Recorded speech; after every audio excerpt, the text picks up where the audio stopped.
Assalamualaikum warahmatullahi wabarakatuh. Di sini saya Loga Ayu Trimilenium dengan dosen pembimbing Ibu Dr. Rohyati Murniningsih SEMP dan Ibu Nur Hidayah SEMM.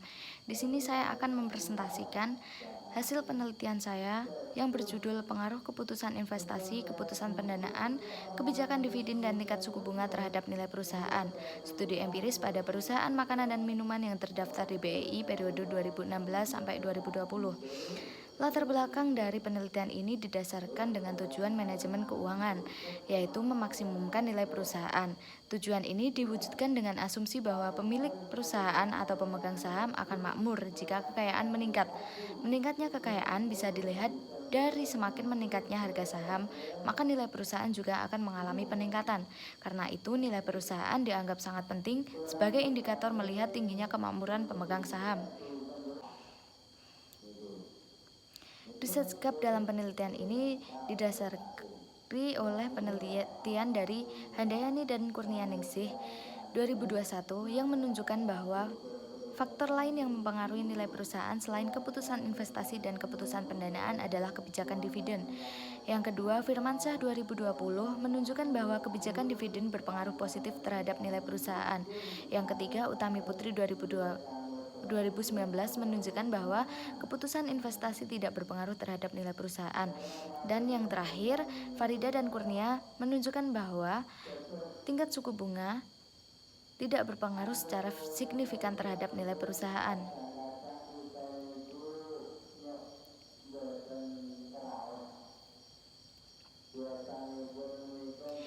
Rumusan masalah dalam penelitian ini yang pertama, apakah keputusan investasi berpengaruh terhadap nilai perusahaan? Yang kedua, apakah keputusan pendanaan berpengaruh terhadap nilai perusahaan?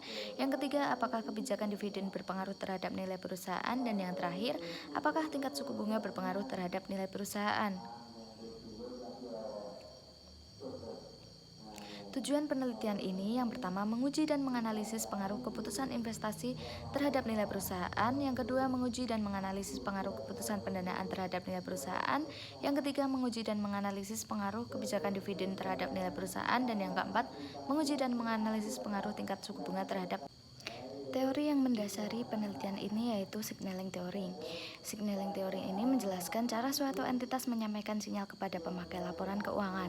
Berdasarkan teori sinyal, seorang investor dapat membuat keputusan dengan tepat karena investor dapat menilai suatu perusahaan menggunakan laporan yang telah diberikan oleh pihak internal perusahaan. Tinjauan pustaka dalam penelitian ini yaitu nilai perusahaan dengan rumus nilai perusahaan harga per lembar saham dibagi nilai buku per lembar saham.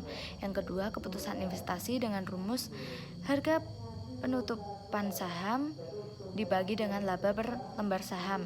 Yang ketiga, keputusan pendanaan dengan rumus total kewajiban dibagi total modal ekuitas. Dan yang ketiga, kebijakan dividen dengan rumus dividen per lembar saham dibagi laba per lembar saham. Dan yang terakhir, tingkat suku bunga sama dengan rata-rata bunga SBI dalam jangka 1 tahun.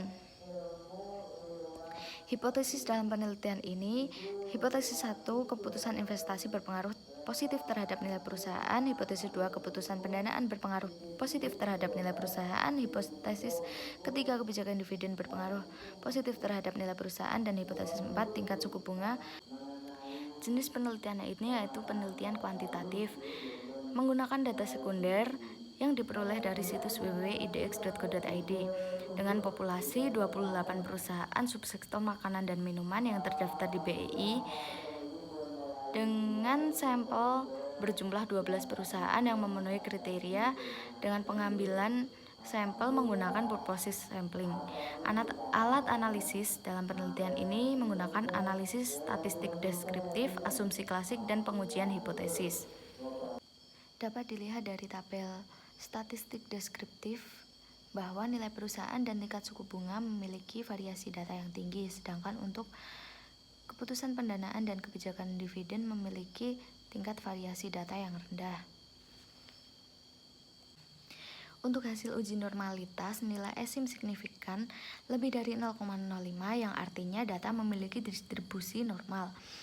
Untuk hasil uji multikolinearitas, menunjukkan bahwa PIR, DIR, DBR, BI rate memiliki nilai toleransi lebih dari 0,10 dan nilai VIF kurang dari 10.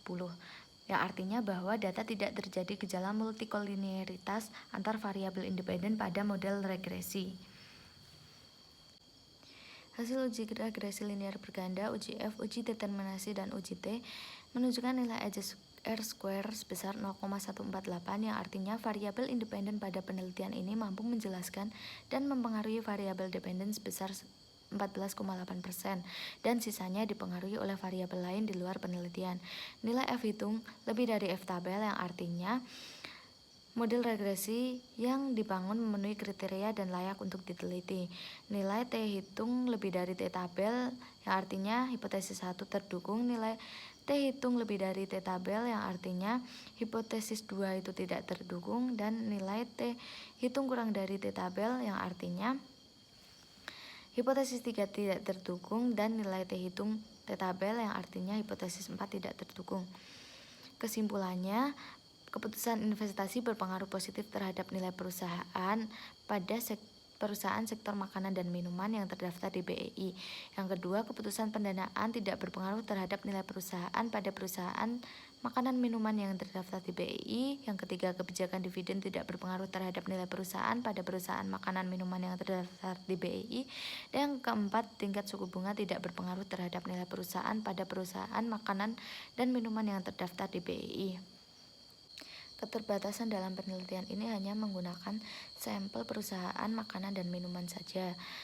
Penelitian hanya menggunakan 4 variabel dan penelitian hanya menggunakan 5 tahun selama periode 2016 hingga 2020. Saran dari penelitian ini yaitu penelitian selanjutnya diharapkan menambah sampel, penelitian selanjutnya diharapkan menambah variabel, dan penelitian selanjutnya diharapkan menambah periode pengamatan lebih dari 4 tahun. Sekian presentasi dari saya. Wassalamualaikum warahmatullahi wabarakatuh.